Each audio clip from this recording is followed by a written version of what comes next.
अशा वेगवेगळ्या अनुषंगाने महाराष्ट्राला आपण विशेष महत्त्व प्राप्त आहे।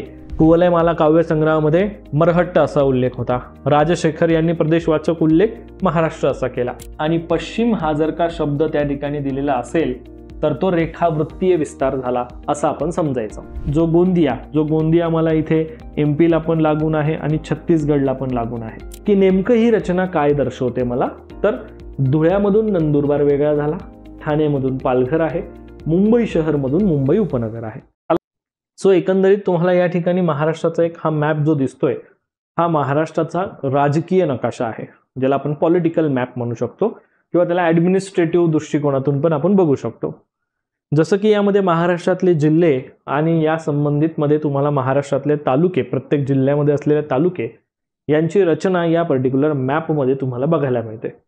बरं, आपण डायरेक्टली या मॅपकडून डायरेक्टली राजकीय नकाशाकडे जाण्या अगोदर आपण जर एक महाराष्ट्राशी संबंधित थोडासा बॅकग्राऊंड जर लक्षात घेतला, महाराष्ट्राशी संबंधित एक थोडक्यात आपण इतिहास जर का समजून घेतला तर मला वाटतं की आपण चांगल्यापैकी ही माहिती लक्षात ठेवू शकतो। आता ऑलरेडी आपल्याला माहिती आहे की महाराष्ट्राचा जेव्हा आपण अभ्यास करतोय तर या महाराष्ट्राच्या अभ्यासामध्ये महाराष्ट्र हे भारतातल्या 28 घटक राज्यांपैकी एक प्रमुख राज्य म्हणून आपण त्याला बघतो की महाराष्ट्राचा विभागणी किंवा महाराष्ट्राची जी एकंदरीत रचना आहे ही आपल्या 28 घटक राज्यांपैकी आणि 8 युनियन टेरिटरीज पैकी एक प्रमुख राज्य म्हणून मला या ठिकाणी महाराष्ट्र राज्य बघायला मिळते। आणि ह्या महाराष्ट्र राज्याला विशेष महत्त्व जे प्राप्त झालेलं आहे, तर महत्त्व प्राप्त होण्याच्या दृष्टीने अनेक सारे मुद्दे इथे लक्षात घ्यावे लागतात, ज्यामध्ये महाराष्ट्राला जे महत्त्व प्राप्त झाले त्यामध्ये ऐतिहासिक, सांस्कृतिक, प्राकृतिक, आर्थिक आणि राजकीय अशा वेगवेगळ्या अनुषंगाने महाराष्ट्राला आपण विशेष महत्त्व प्राप्त आहे या दृष्टीने महाराष्ट्राचा आपण विचार करतो। मग सर तुम्ही जर इतिहास सांगतायत आम्हाला, तर या इतिहासामध्ये आम्ही असं वाचलेलं आहे की महाराष्ट्राच्या नावामध्ये सुद्धा वेगवेगळ्या पद्धतीने अपभ्रंश झालेला दिसतो। जसं की आपण अगोदर त्याला मरहट्ट म्हणून ओळखतात काही जण, अगोदर त्याला नमूद केलेलं होतं महारट्ट म्हणून। रिसेंटली आपण बघतो की काही मागच्या कालावधीपासून महाराष्ट्राचं नाव महाराष्ट्र असं आपल्याला प्रचलित झालेलं दिसतं। सो यामध्ये एक बॅकग्राऊंड काय आहे या गोष्टींचा, तर त्यामध्ये सांगायचं झालं तर मी तुम्हाला महाराष्ट्राच्या नावाचा उल्लेख कोणत्या ठिकाणी कशा स्वरूपात कुठे कुठे केला गेलेला आहे त्या रिलेटेड काही इम्पॉर्टंट इन्फॉर्मेशन जी आहे ही मी तुम्हाला या ठिकाणी सांगतो। जरा ही माहिती मी जी तुम्हाला सांगणार आहे ती मात्र तुम्ही व्यवस्थित समजून घ्या। जसं की इसवी सन 365 मध्ये जर तुम्ही बघितलं तर MP मध्ये एक स्तंभलेख होता, तर त्या स्तंभलेखामध्ये महाराष्ट्राचा महाराष्ट्र हाच एक उल्लेख आपल्याला इथे बघायला मिळतो। सोबत तुम्ही इसवी सन 505 मध्ये जर बघितलं तर वराहमिहिर यांची जी काही बृहत संहिता आहे, तर या वराहमिहिर यांच्या बृहत संहितेमध्ये सुद्धा महाराष्ट्राचा उल्लेख महाराष्ट्र म्हणून केलेला दिसतो। अजून थोडा आपण बॅकग्राऊंडच्याच कालावधीमध्ये बघितलं तर 7व्या शतकामध्ये, म्हणजे आता आपण आपल्या रिसेंट कालावधीकडे येतोय, 7व्या शतकामध्ये दंडी काव्यदर्श जो आहे यामध्ये महाराष्ट्राचा उल्लेख महाराष्ट्र देश असा केलेला आपल्याला आढळतो, बरोबर की?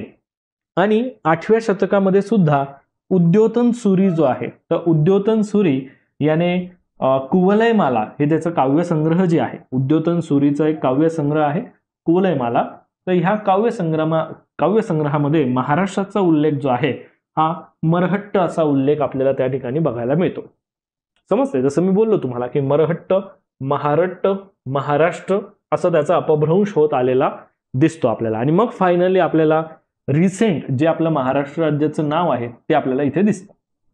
सोबतच 9व्या शतकामध्ये जर बघितलं तर 9व्या शतकामध्ये राजशेखर यांनी महाराष्ट्राचा एक भौगोलिक प्रदेशवाचक उल्लेख केलेला दिसतो आणि हा भौगोलिक प्रदेशवाचक उल्लेख जो आहे त्यामध्ये महाराष्ट्र असा नावाने हा उल्लेख केलेला आहे, महाराष्ट्र या भौगोलिक प्रदेशाचा। सो बेसिकली आता हा जो पॉइंट मी तुम्हाला इथे सांगितला, तुम्ही म्हणणार सर यावर आम्हाला काय विचारलं जाऊ शकतंय किंवा काही प्रश्न वगैरे आम्हाला इथे तयार होऊ शकतो का? सो ऑब्व्हियसली ह्या गोष्टींवर जर तुम्ही बघणार तर इथे तुमचे मोस्टली जे प्रश्न आहेत, हे जे काही पार्ट मी तुम्हाला इथे सांगितले ना, ह्या गोष्टींवर जास्त होतील की कालखंड निहाय काय काय नावांमध्ये तुम्हाला उल्लेख बघायला मिळतो, कालखंड निहाय त्या नावांशी संबंधित कुणी, जसं आता वराहमिहिर यांच्या बृहत संहितेत महाराष्ट्र होता, दंडी काव्यदर्शामध्ये महाराष्ट्र देश होता, कुवलयमाला काव्यसंग्रहामध्ये मरहट्ट असा उल्लेख होता. राजशेखर यांनी प्रदेशवाचक उल्लेख महाराष्ट्र असा केला. सो काय होईल की तुम्हाला एक तर कालखंड किंवा त्या संबंधित नावाशी रिलेटेड जी माहिती आहे त्याचा एक मॅच द पेअर स्वरूपामध्ये प्रश्न, योग्य अयोग्य स्वरूपामध्ये प्रश्न, ज्याला आपण विसंगत स्वरूपामधले प्रश्न, असे मल्टिपल टाईप्समध्ये तुम्ही ह्या प्रश्नांचा उल्लेख इथे बघू शकतात किंवा या मल्टिपल टाईपने तुम्हाला हा टॉपिक इथे अभ्यासावा लागणार. तर मी म्हणू शकेल की तुम्ही हे सगळ्या गोष्टी व्यवस्थित लक्षात ठेवून महाराष्ट्राच्या रिलेटेड नावाशी संबंधित, जसं आपण बघितलं की महाराष्ट्राचा हा जो पर्टिक्युलर पॉइंट आपण जो बघतोय हा वास्तविक काय की नावाच्या संबंधित महाराष्ट्राचा हा एकंदरीत आपण इतिहास बघतोय, बाकी दुसरं काय. समजलं? महाराष्ट्राच्या नावासंबंधित आपण या ठिकाणी इतिहास बघतोय की नावाचं रचना काय आहे. आता यामध्ये तुम्हाला अजून बघायला मिळतो की महाराष्ट्राच्या नावाशी संबंधित जो मी तुम्हाला इतिहास सांगितला, या इतिहासाचा विचार करत असताना एक अजून पॉइंट आहे की उदाहरणार्थ जसा हा भारत देश आहे, ठीक आहे. आता या भारत देशाचा जर तुम्ही विचार केला तर नर्मदा नदीमुळे काय झालं की या भारताचे दोन भाग झालेले दिसतात. एक आहे तुमचा उत्तरेकडचा भाग भारताचा आणि एक आहे तुमचा दक्षिणेकडचा भाग भारताचा. मग आता एक उत्तरेकडचा जो भाग आहे या भारताच्या भागाला नाव दिलेलं आहे आर्यवर्त भाग. जो उत्तरेकडचा भाग दिसतोय त्याला आर्यवर्त म्हटलं गेलेलं आहे आणि नर्मदा नदीच्या दक्षिणेकडचा जो आहे त्याला दक्षिणापथ असं नाव दिलेलं आहे. तो हा पॉइंट जरा तुम्ही लक्षात ठेवा की नावाशी संबंधित काय इतिहास आहे.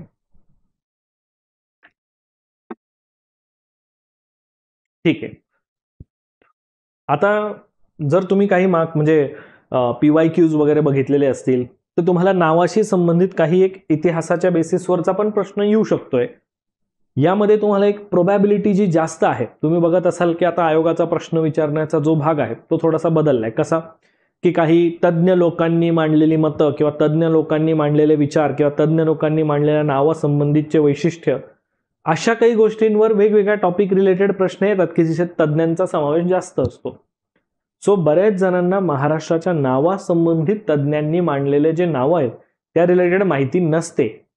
तर त्यामुळे तुम्हाला मी तो पण एक पॉइंट सांगतो की महाराष्ट्राच्या नावाचा जो इतिहास आहे ह्या नावासंबंधित म्हणजेच एकंदरीत महाराष्ट्राच्या बाबतीमध्ये संशोधकांनी मांडलेले जे पण काही मतं आहेत किंवा या संशोधकांनी मांडलेली जी काही नावं आहेत त्या रिलेटेड माहिती आपल्याला इथे बघायची. ठीक आहे.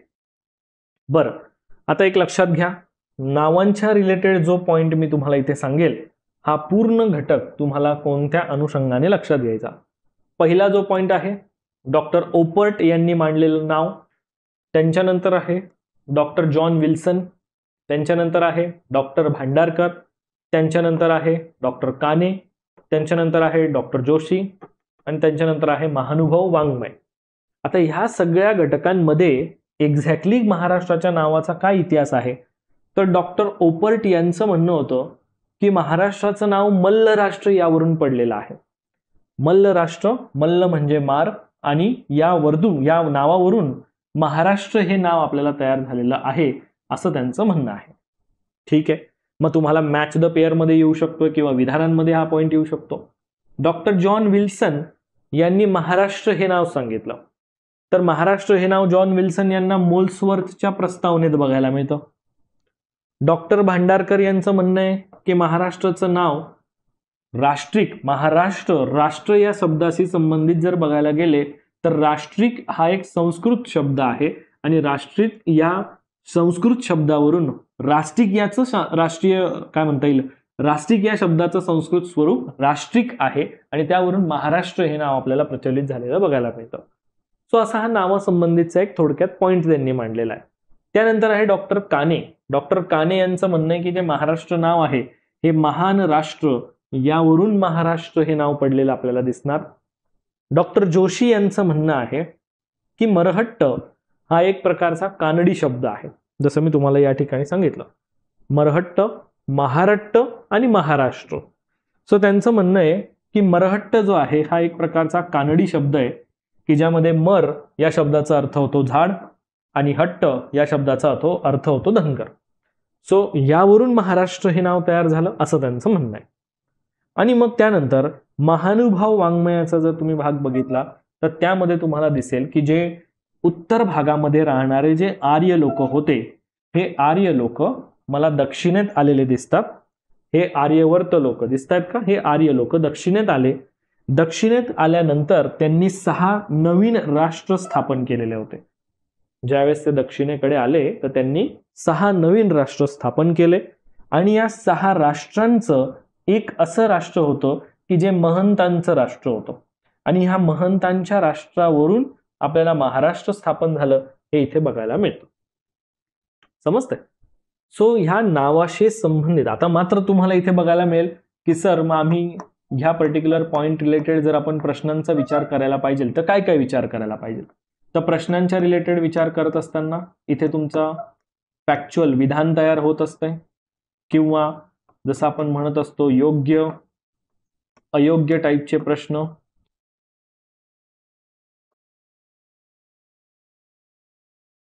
योग्य अयोग्य, एखादा विसंगत पर्याय ओळखा.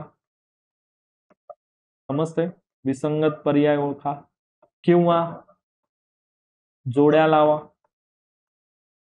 आता याच्यामध्ये जोड्यांचा पण प्रश्न 2 प्रकारे येतो. एक तर जोड्या लावायला सांगतात किंवा जोड्यांचा पर्याय निवडायला सांगतात. सो ह्या स्वरूपाचे पण वेगवेगळे प्रश्न तुम्हाला बघायला मिळतात की नेमकं जोड्या लावा किंवा जोड्या निवडा.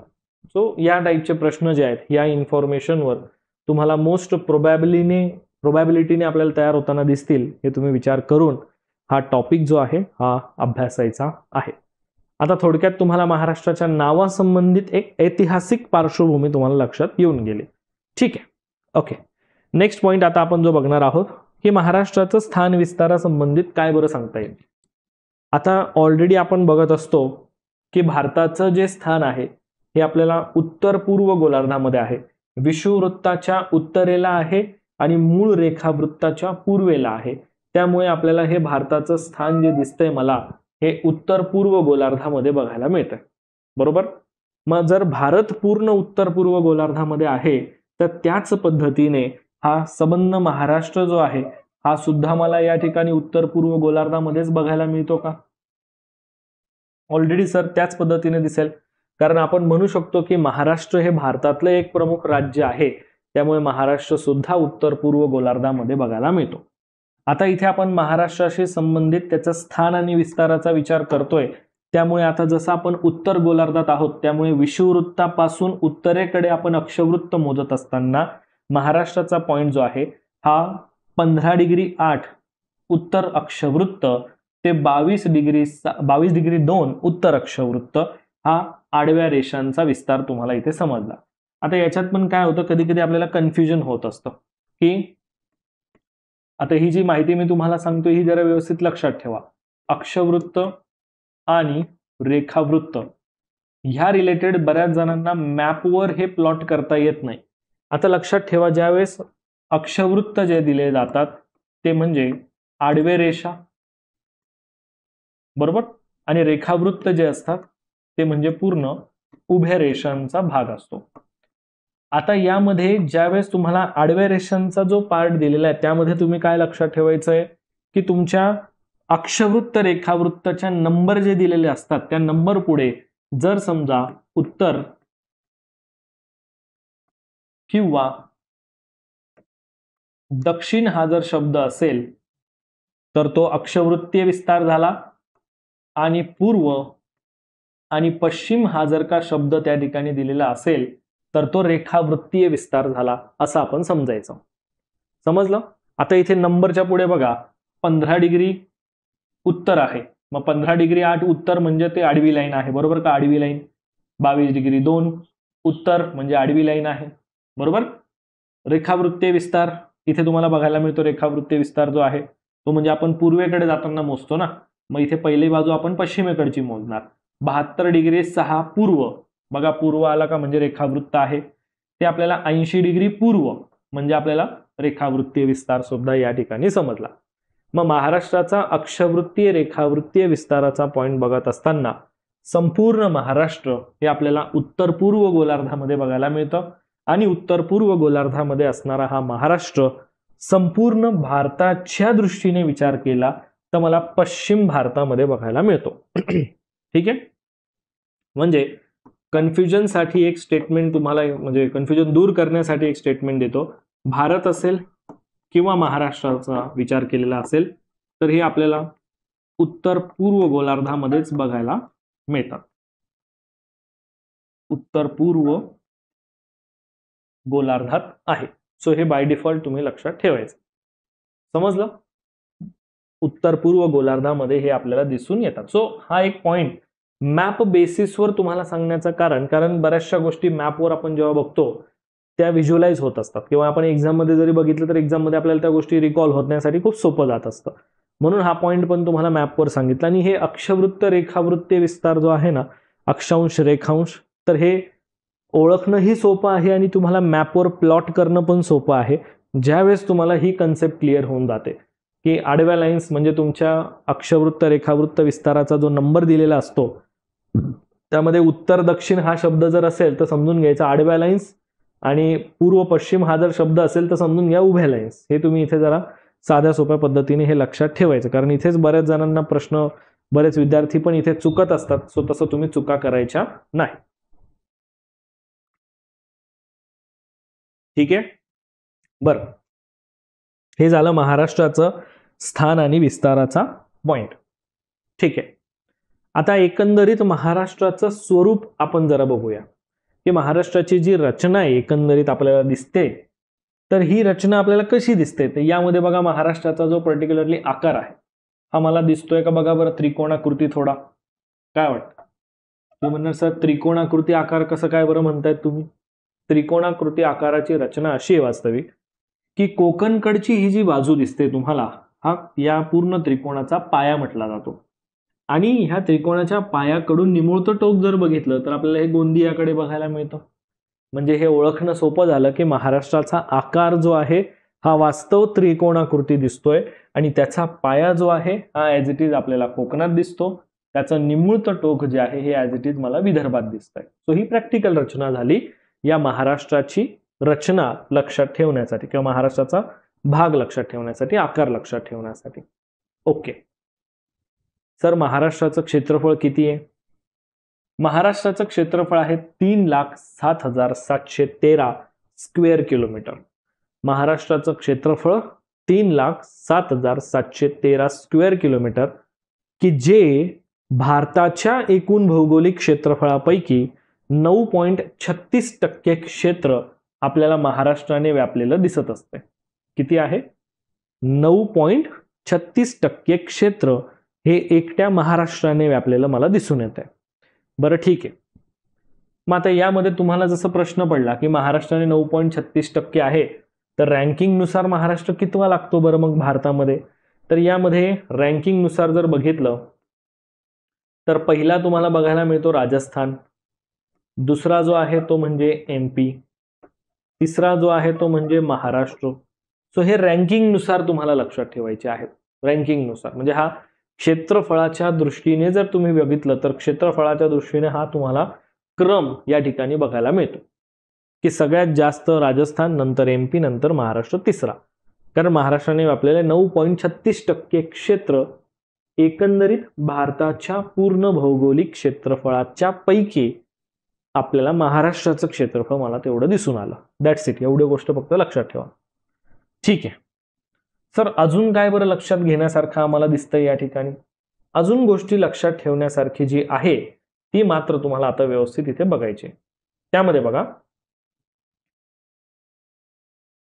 की महाराष्ट्राचा उत्तर दक्षिण जो विस्तार आहे किंवा उत्तर दक्षिण जी लांबी आहे महाराष्ट्राची ती आपल्याला 700 किलोमीटर बघायला मिळते, आणि महाराष्ट्राची जी पूर्व पश्चिम लांबी आहे ही पूर्व पश्चिम लांबी आपल्याला 800 किलोमीटर बघायला मिळते. सो हा प्रॅक्टिकल पॉइंट तुम्हाला लक्षात ठेवणं जरा गरजेचं असणार आहे की महाराष्ट्राचा उत्तर दक्षिण विस्तार 700 किलोमीटर आहे, जसं मी ऑलरेडी इथे लिहिलेलं आहे 700 किलोमीटर, आणि पूर्व पश्चिम विस्तार जो आहे हा 800 किलोमीटर. सो हा पण एक पॉइंट तुम्ही लक्षात असू द्या. आता जसं आपण क्षेत्रफळाच्या दृष्टीने बघतोय तर असते प्रत्येकाला क्युरिओसिटी की सर मग असं सांगा, महाराष्ट्राचा मॅप दिसतोय आम्हाला, मग या महाराष्ट्राच्या मॅपमध्ये सगळ्यात मोठा जिल्हा कोणता दिसतोय बरं मला. मग महाराष्ट्राच्या या मॅपमध्ये जर तुम्ही काही पॉइंट नोटीस केले तर तुम्हाला सगळ्यात मोठा जिल्हा जो या ठिकाणी बघायला मिळतो तो म्हणजे अहमदनगर, दुसरा जो आहे तो म्हणजे पुणे, तिसरा जो आहे तो म्हणजे नाशिक, चौथा जो आहे तो म्हणजे सोलापूर आणि पाचवा जो आहे तो म्हणजे गडचिरोली. आता इथे तुम्हाला मी जे महाराष्ट्रातले मोठे जिल्हे आहेत त्यांचं इथे फक्त मी तुम्हाला रँकिंग लिहून देतो. अहमदनगर पहिला, जो पुणे आहे दुसरा, नाशिक जो आहे हा या ठिकाणी तिसरा, चौथा जो आहे सोलापूर तो इथे तुम्हाला बघायला मिळतो.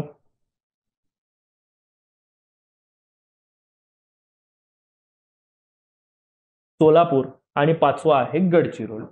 बाकी जर तुम्ही बघितलं ना तर पहिले जे 4 जिल्हे आहेत, पहिले 4 जिल्हे हे प्रत्येक 4 जिल्हे एकमेकांना लागून दिसतील. जसं मी तुम्हाला सांगितलं, नगरला लागून आहे पुणे, पुणेला लागून आहे नाशिक, नगरला लागून आहे नाशिक आणि इथे तुम्हाला पुण्यालाच लागून बघायला मिळतो इकडे सोलापूर. सो काय होतंय की यामध्ये तुम्हाला हे दिसेल की हे सगळे एकमेकांना कनेक्ट आहे. समजतंय का? इकडची ही बाजू तुम्हाला बघायला मिळते की ही सोलापूरला पण कनेक्ट आहे. त्यामुळे तुम्हाला हे लक्षात ठेवणं सोपं आहे की इथे हे जे टॉपचे 5 जिल्हे दिसत आहेत मला की जे क्षेत्रफळाने सर्वात जास्त आहेत, तर त्या रिलेटेड जर का काही कदाचित प्रश्न आलाच तर मात्र मला ते सांगता आलं पाहिजे. ठीक आहे, बरं. मग आता यामध्ये समजा तुम्हाला विचारलं की जे सगळ्यात लहान जिल्हे आहेत त्याबद्दल काय सांगणार. मग सगळ्यात लहान क्षेत्रामध्ये मुंबई शहर पहिला, मुंबई उपनगर दुसरा, भंडारा तिसरा, ठाणे आहे चौथा, हिंगोली आहे पाचवा. मग त्यामुळे इथे मुंबई शहर जवळ जर बघितलं 1, मुंबई उपनगर जवळ 2, भंडारा जर बघितला तर या ठिकाणी 3, भंडारा तिसरा, ठाणे जो आहे या ठिकाणी हा चौथा क्षेत्रफळानुसार आणि हिंगोली जो आहे या ठिकाणी हा पाचवा. सो हे महाराष्ट्रातले सगळ्यात लहान जिल्हे पण तुम्हाला इथे रँकिंग नुसार कळले की त्याचा जो पॉइंट आहे तो कसा या ठिकाणी दिसतो आपल्याला.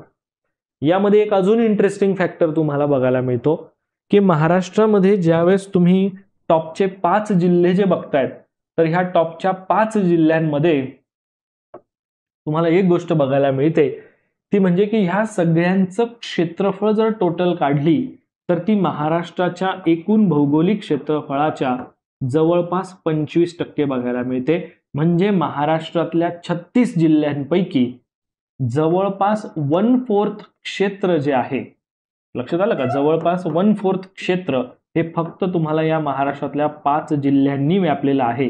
हे तुम्ही लक्षात ठेवू शकता की महाराष्ट्रामध्ये एकूण भौगोलिक क्षेत्रफळाच्या दृष्टीने विचार करताना महाराष्ट्रातले 36 जिल्ह्यांपैकी टॉपचे 5 जिल्हे जे आहेत तर त्या टॉपच्या 5 जिल्ह्यांनी 1/4 क्षेत्र महाराष्ट्राचं व्यापलेलं आहे.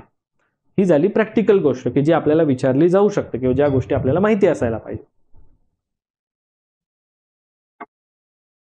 ठीक आहे, बर.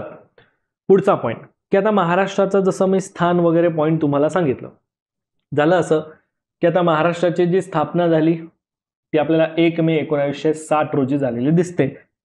आता यामध्ये 2 गोष्टी आहेत की 1 मे 1960च्या दिवशी काय अवस्था होती आणि आजच्या दिवसाला काय अवस्था आहे.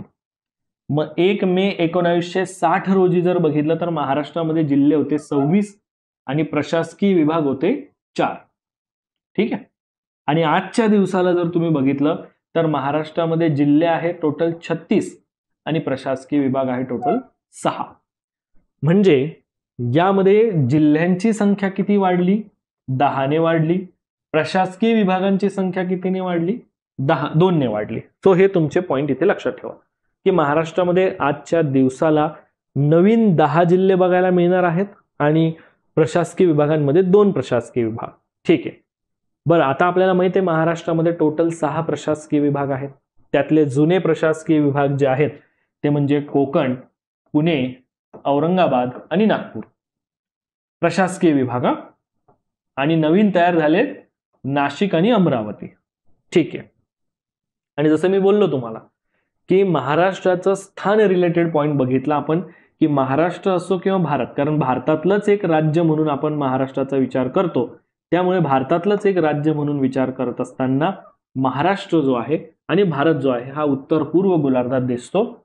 पण महाराष्ट्र हे भारताच्या 28 घटक राज्यांपैकी एक महत्त्वपूर्ण राज्य आहे आणि भारताची आजची रचना जी आहे ती 28 घटक राज्य आणि 8 केंद्रशासित प्रदेश, 8 युनियन टेरिटरी ही आजची पूर्ण भारताची ही रचना दिसते आणि यामध्ये महाराष्ट्र एक प्रमुख राज्य म्हणून आपण बघतो. आता जसं मी तुम्हाला अक्षवृत्त रेखावृत्तांचा जो विस्तार सांगितला, जसं मी बोललो की आडव्या लाईन्स आहे त्यामध्ये तुम्हाला लक्षात काय ठेवायचंय, उत्तर दक्षिण काय दिलेलं आहे ते लक्षात ठेवायचंय. उभ्या रेषांच्या बाबतीत विचार करताना पूर्व रेखावृत्त दिलेलं आहे.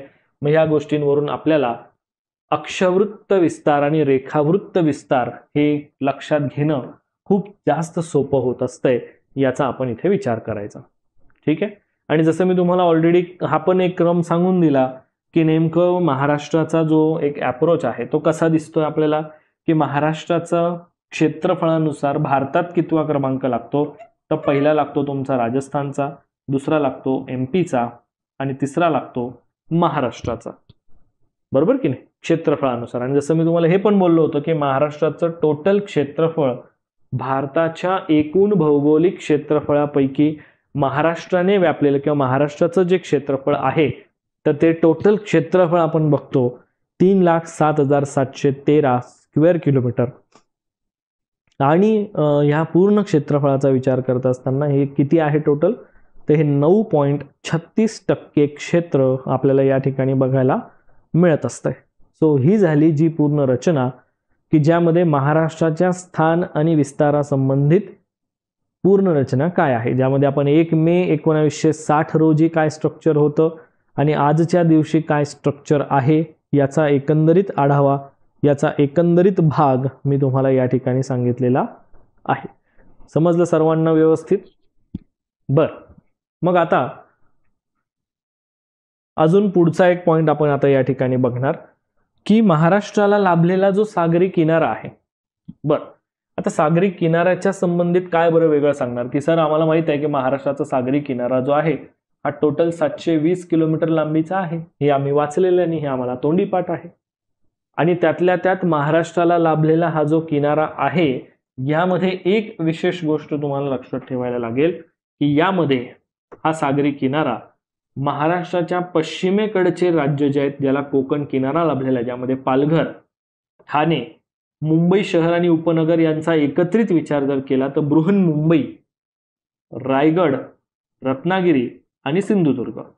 सो असे हे मला एकंदरीत जर मुंबई शहर आणि मुंबई उपनगर यांचा सेपरेट विचार करून जर आपण बघितलं तर 7 जिल्हे आहेत आणि एकत्र बृहन्मुंबई म्हणून बघितला तर हे 6 जिल्हे तुम्हाला दिसतील की ज्यांना एकंदरीत आपल्याला पूर्ण सागरी किनारा लाभलेला आहे. बरोबर. आता ह्या सगळ्या गोष्टी अभ्यासताना ह्यात तुम्हाला काही प्रॅक्टिकल घटक जे आहेत हे इथे लक्षात ठेवणं खूप गरजेचं असतं. आता प्रॅक्टिकल घटक कशा पद्धतीने लक्षात ठेवायचे किंवा त्यामध्ये आपल्याला काय काय घटक आहेत जे की लक्षात घेण्यासारखे आहेत, तर पालघर उत्तरेकडून दक्षिणेकडे आपण जर क्रम बघितला तर क्रम कसा लागतो बघा. पालघर, ठाणे, मुंबई उपनगर, मुंबई शहर, त्यानंतर तुमचं रायगड, रत्नागिरी आणि सिंधुदुर्ग. हा झाला या सगळ्या महाराष्ट्रातल्या राज्यांचा हा जो सागरी किनारा मी तुम्हाला सांगतोय, हा सागरी किनारा याचा तुम्हाला हा पूर्ण उत्तर दक्षिण क्रम या ठिकाणी इथे दिसतोय. हा जो क्रम तुम्हाला इथे दिसतोय हा पूर्ण तुमचा उत्तर दक्षिण क्रम आहे. राईट. हा उत्तर दक्षिण क्रम तुम्हाला इथे दिसतोय. दिशानिहाय, हा दिशानिहाय क्रम झाला. मग यामध्ये पालघरला जो किनारा लाभलेला आहे तो आहे 102 किलोमीटरचा. त्याच्यानंतर ठाणेला जो किनारा लाभला आहे तो आहे 25 किलोमीटरचा. आता इथे एक पॉइंट तुम्हाला जो लक्षात ठेवणं गरजेचं आहे तो म्हणजे की मला सगळ्यात कमी लांबीचा किनारा जो दिसतोय हा ठाणेशी संबंधितच बघायला मिळतो. बरोबर की नाही, ठाणे आहे. आणि यामध्ये मला सगळ्यात जर मोठा किनारा विचारला तर मला सर तो रत्नागिरीचा दिसतोय की रत्नागिरीला सगळ्यात मोठा किनारा लाभलेला आहे. बरोबर की नाही. सो हे 2 फॅक्टर मात्र इथे आवर्जून तुम्हाला लक्षात ठेवावे लागतील की महाराष्ट्राला लाभलेल्या सागरी किनाऱ्यांमध्ये पालघरचा किनारा आहे 102, त्याच्यानंतर तुम्हाला दिसतोय ठाणेचा किनारा आहे 25, बृहन्मुंबईचा आहे 114, रायगडचा आहे 122, रत्नागिरीचा आहे टोटल 237 आणि सिंधुदुर्गचा आहे 120 किलोमीटर. वास्तविक हा जो पूर्ण क्रम आहे हा उत्तर दक्षिण क्रम आहे. पण तुम्हाला जर समजा विचारलं की महाराष्ट्राला सागरी किनारा लाभलेल्या जिल्ह्यांचा उत्तरेकडून दक्षिणेकडे क्रम काय, तर तुमचा हा क्रम असेल, किंवा दक्षिणेकडून उत्तरेकडे क्रम काय, तर हाच क्रम असेल, उत्तर दक्षिण दक्षिण उत्तर. पण मात्र जर विचारलं की महाराष्ट्रातील सागरी किनारा लाभलेल्या जिल्ह्यांचा किनाऱ्याच्या लांबीनुसार क्रम लावा, तर मात्र तुम्हाला सगळ्यात मोठा किनारा जो दिसतो तो आहे रत्नागिरीचा, दुसरा जो आहे तो आहे रायगडचा, रत्नागिरी, दुसरा आहे रायगड, तिसरा आहे सिंधुदुर्ग, चौथा आहे बृहन्मुंबई, पाचवा आहे पालघर आणि सहावा आहे ठाणे. आणि जसं मी तुम्हाला ऑलरेडी बोललो ही गोष्ट की सगळ्यात मोठा किनारा जो आहे हा रत्नागिरीला लाभलेला आहे आणि सगळ्यात छोटा किनारा जो लाभलेला आहे तो मला ठाणेला लाभलेला आहे. त्यामुळे मला जर समजा सिक्वेन्स लांबीनुसार जर सिक्वेन्स विचारला, सो लांबीनुसार सिक्वेन्सच्या ह्या दृष्टीने विचार करणं तुम्हाला मोस्ट इम्पॉर्टंट असणार आहे, कारण ह्या गोष्टीवर तुमचे प्रश्न तयार होऊ शकतात. समजतंय? किंवा या पॉइंटवर तुम्हाला विधानात्मक म्हणजे फॅक्च्युअल क्वेश्चन पण येऊ शकतो की महाराष्ट्रात सगळ्यात जास्त किनारा कोणाला लाभलेला आहे, रत्नागिरी. महाराष्ट्रात दुसऱ्या क्रमांकाचा किनारा कोणाला लाभलेला आहे, तर तो आहे रायगड. महाराष्ट्रात सगळ्यात कमी सागरी किनारा कोणत्या जिल्ह्याला लाभलेला आहे, तर तो आहे ठाणे. म्हणजे काय, एक तर तुमचा क्रम आधारित प्रश्न येऊ शकतो, तो तर भाग आहेच, बट तुमचा विधानात्मक पण प्रश्न येऊ शकतो. आणि विधानांमध्ये येणारा प्रश्न हा मोस्ट प्रोबॅबल तुमचा फॅक्च्युअल बेसिसवर सुद्धा असू शकतो. फॅक्च्युअल म्हटलं म्हणजे तुम्हाला पूर्ण जी फॅक्ट असते, जे तथ्य आहे, म्हणजे असं समजून घ्या की जे आपल्याला माहीत असेल तरच आपण उत्तर देऊ शकतो, माहीत नसेल तर मग आपल्याला आपल्या प्रश्नाचं उत्तर जे आहे 100% चुकणारच असतंय. सो त्या दृष्टीने इथे विचार करायचा.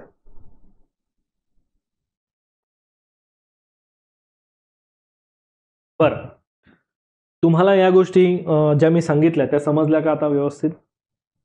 बरं, पुढचा पॉइंट आपण बघूया. आय होप सो तुम्हाला आता हे लक्षात आलं की महाराष्ट्राला लाभलेल्या सागरी किनाऱ्याशी संबंधित जरी मला प्रश्न विचारले गेले तर ते कोणत्या ॲप्रोचचे असतील त्याचा अंदाज तुम्हाला आला. पुढचा पॉइंट हा पण एक इम्पॉर्टंट पॉइंट आता आपण बघणार आहोत की महाराष्ट्र आणि महाराष्ट्राच्या शेजारील असलेले राज्य. हा मॅप जो आहे हा एकदा व्यवस्थित बघा पूर्ण सर्वांनी. ह्या पूर्ण मॅपमध्ये काय काय दिलेलं आहे त्याचा एकदा विचार करा. बघा बरं जरा एव्हरीवन, तुम्हाला दिसेल की या पर्टिक्युलर मॅपमध्ये महाराष्ट्राच्या शेजारी असलेले 6 राज्य आणि एक युनियन टेरिटरी तुम्हाला बघायला मिळतो. बघा बरं दिसतंय का? यामध्ये जे 6 राज्य आहेत त्या 6 राज्यांमध्ये गुजरात, मध्य प्रदेश, छत्तीसगड, तेलंगणा, कर्नाटक आणि दक्षिण बाजूला गोवा. सो असे हे 6 राज्य आणि एक युनियन टेरिटरी जो आहे तो म्हणजे गुजरात आणि पालघरच्या जवळ तुम्हाला दादर नगर हवेली दिसतंय का? बघा बरं, गुजरात आणि पालघरच्या जवळ तुम्हाला दादर नगर हवेली दिसत असेल. सो आता ह्या पर्टिक्युलर गुजरात आणि पालघरमध्ये असलेलं दादर नगर हवेली हे एक युनियन टेरिटरी म्हणून विचारात घेतलं जातं. त्यातल्या त्यात तुम्हाला या मॅपमध्ये अजून एक गोष्ट दिसत असेल की ज्यामध्ये तुम्हाला काही अंक लिहिलेले आहेत मी, की जे पिवळ्या रंगाने लिहिलेले आहेत, येलो कलरने लिहिलेले आहेत, आणि काही नावं जे आहेत जिल्ह्यांचे त्याला मी व्हाईट कलरने सर्कल केलेलं आहे. दिसतंय सर्वांना? बरं, आता हे का केलेलं असेल त्याचंही एक विशेष कारण आहे. कारण की जर तुम्ही बघितलं तर महाराष्ट्रातले जे येल्लो कलरने नावं मी लिहिलेले जिल्हे जे दिसत आहेत किंवा जे नंबर लिहिलेले आहेत तर ते असे जिल्हे तुम्हाला दिसतील की जे महाराष्ट्राच्या शेजारच्या राज्यांना लागून आहेत. समजतंय सर्वांना? म्हणजे हे जे येल्लो कलरमध्ये मी जेवढे पण नावं लिहिलेले आहेत ना, हे बघा, हे महाराष्ट्राच्या शेजारच्या राज्यांना कनेक्टेड असलेले महाराष्ट्रातले जिल्हे आहेत. आणि जे मी व्हाईट कलरचं सर्कल लावलेलं आहे तर ते जे जिल्हे आहेत ते महाराष्ट्रातले असे जिल्हे आहेत की ज्यांची कोणतीही सीमा शेजारच्या राज्यांना कनेक्टेड नाही. मग ह्यामध्ये तुम्हाला या स्लाइडवर 2-4 गोष्टी जरा डिटेलमध्ये लक्षात ठेवायच्या आहेत. पहिली की महाराष्ट्राच्या शेजारी असलेले जे राज्य आहेत त्यांचा घड्याळाच्या काट्याच्या दिशेनुसार काय क्रम असतो. मग तर क्रम जर बघितला तर तुम्हाला गुजरात, मध्य प्रदेश, छत्तीसगड, तेलंगणा, कर्नाटक आणि गोवा हा झाला घड्याळाच्या काट्याच्या दिशेनुसार असलेला क्रम. जर तुम्हाला अँटी क्लॉकवाईज विचारलं तर तुम्हाला गोवा, कर्नाटक, तेलंगणा, छत्तीसगड, मध्य प्रदेश आणि गुजरात असा हा अँटी क्लॉकवाईजचा पण तुम्हाला प्रश्न विचारला जाऊ शकतो. ठीक आहे, आता ह्या सगळ्या भागांमध्ये महाराष्ट्रातले जिल्हे कोणते आहेत की जे शेजारच्या राज्यांना लागून आहेत? यामध्ये एक फॅक्च्युअल गोष्ट आहे की महाराष्ट्राच्या शेजारच्या राज्यांना लागून असलेले महाराष्ट्रातल्या टोटल 36 जिल्ह्यांपैकी 20 जिल्हे तुम्हाला असे दिसतील की जे शेजारच्या राज्यांना लागून आहेत. 20 जिल्हे दिसतील. आणि असे किती जिल्हे आहेत की जे शेजारच्या राज्यांना कनेक्टेड नाहीयेत? तर मग असे तुम्हाला 16 जिल्हे बघायला मिळतील की जे शेजारच्या राज्यांना लागून नाहीत. ठीक आहे, बरं, त्यातल्या त्यात तुम्हाला असे पण काही जिल्हे दिसतील की ज्या जिल्ह्यांना मी येलो कलर मध्ये स्क्वेअर केलेला आहे. दिसतोय का तुम्हाला? येलो कलर मध्ये जो स्क्वेअर केलेला आहे त्याचा अर्थ, नोट्स म्हणजे काय फालतू नोट्स नाही आहेत माझ्या, हे लक्षात ठेवा. नोट्समध्ये इम्पॉर्टंट काही गोष्टी आहेत की ज्या तुम्हाला लक्षात ठेवायच्या आहेत. जसं की येलो कलरमध्ये लिहिलेलं हे जे नावं आहेत की 20 जिल्हे राज्यांना लागून आहे, म्हणजे येलो कलरचे सगळे जे आहेत हे 20 जिल्हे आहेत की जे राज्यांना लागून आहेत. व्हाईट कलरमध्ये लिहिलेलं आहे तर ते 16 जिल्हे आहेत की जे व्हाईट कलरमध्ये आहेत. मग हे बघा व्हाईट कलरचं सर्कल केलेलं आहे. येलो कलरचा स्क्वेअर तुम्हाला जो दिसतोय तिथे बघा येलो कलरचे स्क्वेअर दिसत आहेत का काही नावांना? काही नावांना तुम्हाला येलो कलरचा स्क्वेअर बॉक्स दिसेल तुम्हाला. तर तो बॉक्स असण्यामागे पण काहीतरी कारण आहे, नाही तर तुमचं चालेल फक्त की हा ठीक आहे ना सर शिकवतायत फक्त. सो शिकवण्यामध्ये खूप साऱ्या गोष्टी डिटेल आहेत हे लक्षात ठेवा. म्हणजे हा नुसता मॅप नाही आहे तर ह्या मॅपवर तुमचे प्रश्न सॉल्व्ह होतील एवढी त्या मॅपची ताकद आहे. त्यामुळे जरा ह्या गोष्टी गांभीर्याने विचारात घ्या. बरोबर. आता बघा की महाराष्ट्रातले जे 20 जिल्हे दिसतात तर हे 20 जिल्हे नेमकं कोणतं? इथे मला पहिला जिल्हा दिसतोय पालघर, दुसरा आहे, मोजून दाखवतोय लक्षात ठेवा, दुसरा आहे नाशिक, तिसरा आहे धुळे, चौथा आहे नंदुरबार, पाचवा दिसतोय जळगाव, सहावा जिल्हा आहे बुलढाणा, सातवा जिल्हा आहे अमरावती, आठवा जिल्हा आहे नागपूर, नववा जिल्हा आहे भंडारा, 10वा जिल्हा आहे गोंदिया, 11वा आहे गडचिरोली, 12वा आहे चंद्रपूर, 13वा आहे यवतमाळ, 14वा आहे नांदेड, 15वा आहे लातूर, 16वा आहे उस्मानाबाद, 17वा आहे सोलापूर, 18वा दिसतोय सांगली, 19वा आहे कोल्हापूर आणि असा 20वा जिल्हा दिसतोय तो आहे म्हणजे सिंधुदुर्ग. सो असे हे 20 जिल्हे जे मी दाखवले हे 20 जिल्हे शेजारच्या राज्यांना कनेक्टेड आहे. म्हणजे 16 जिल्हे नाही आहेत कनेक्टेड, तर मग असे 16 जिल्ह्यांचे 16 क्रमांक बघा, ज्यामध्ये मुंबई उपनगर, मुंबई शहर, ठाणे तिसरा, पुणे चौथा, रायगड पाचवा, रत्नागिरी सहावा, सातारा सातवा, नगर आठवा, औरंगाबाद म्हणजे आजचा छत्रपती संभाजीनगर 9वा, जालना 10वा, बीड 11वा, परभणी 12वा, हिंगोली 13वा, वाशिम 14वा, अकोला 15वा आणि वर्धा 16वा. सो असे हे 16 जिल्हे तुम्हाला दिसतील की ज्यांची सीमा कोणत्याही राज्याला लागून नाही आजूबाजूच्या, याचा तुम्ही विचार करायचा. आणि मी जसं तुम्हाला बोललो की महाराष्ट्रामध्ये तुम्हाला असे काही जिल्हे बघायला मिळणार आहेत की जे जिल्हे शेजारच्या राज्यांना लागून आहेत पण 2-2 राज्यांना लागून आहेत. म्हणजे महाराष्ट्रातले 7 जिल्हे तुम्हाला असे दिसणार आहेत की जे 2 राज्यांना कनेक्टेड आहे. जसं की पालघर आहे, समजून घ्या. पालघर दिसेल की जो दादर नगर हवेली आणि गुजरात दोघांना लागून आहे. बरं, इथे तुम्हाला धुळे दिसतोय का? तर धुळे असा जिल्हा आहे की जो MP ला पण लागून आहे, गुजरातला पण लागून आहे. इथे तुम्हाला नंदुरबार दिसतोय की जो 2 राज्यांना लागून आहे, गुजरात पण आहे आणि MP पण आहे. इथे तुम्हाला गोंदिया बघायला मिळतोय का? बघा बरं, हा गोंदिया जो दिसतोय हा तुम्हाला MP ला पण कनेक्टेड आहे आणि छत्तीसगडला पण कनेक्टेड तुम्हाला दिसतोय, राईट. बरं, त्याच्यानंतर गडचिरोली दिसतोय का? बघा बरं, तर गडचिरोली जो हा सुद्धा 2 राज्यांना लागून आहे, एक छत्तीसगड आणि इकडचा हा तेलंगणाला लागून आहे. नांदेडचा जर विचार केला तर नांदेड सुद्धा 2 राज्यांना लागून आहे, एक तेलंगणा आणि कर्नाटकला लागून आहे.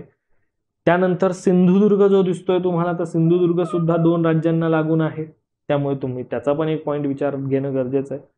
सो महाराष्ट्रामध्ये मला असे एकंदरीत 7 जिल्हे बघायला मिळतात की जे रिस्पेक्टिव्हली 2-2 राज्यांनाच लागून आहेत.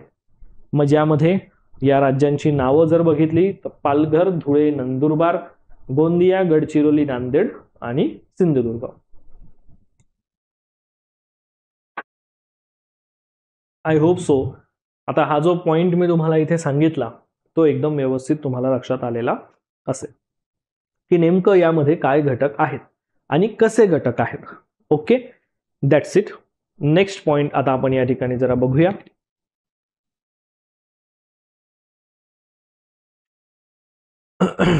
जो की एक मोस्ट इम्पॉर्टंट पार्ट आहे तुम्हाला लक्षात ठेवण्यासाठी. आता ही जी स्लाइड मी तुम्हाला दाखवतोय किंवा ही स्लाइड मी जी तुम्हाला समजून सांगणार आहे, या स्लाइडमध्ये खूप अत्यावश्यक कंटेंट आहे, कारण ज्या बेसिसवर तुम्ही अनेक सारे प्रश्न सॉल्व्ह करू शकतात असा हा कंटेंट आहे. आता उदाहरण म्हणून तुम्हाला मी सांगतो की यामध्ये नेमका हा जो कंटेंट आहे हा कशा स्वरूपाचा आहे. बघा, व्यवस्थित मी एक एक पॉइंट बोलतो तो तुम्ही समजून घ्या व्यवस्थित. ठीक आहे, लक्ष द्या. ह्या स्लाइडवर जी माहिती आहे ती आहे की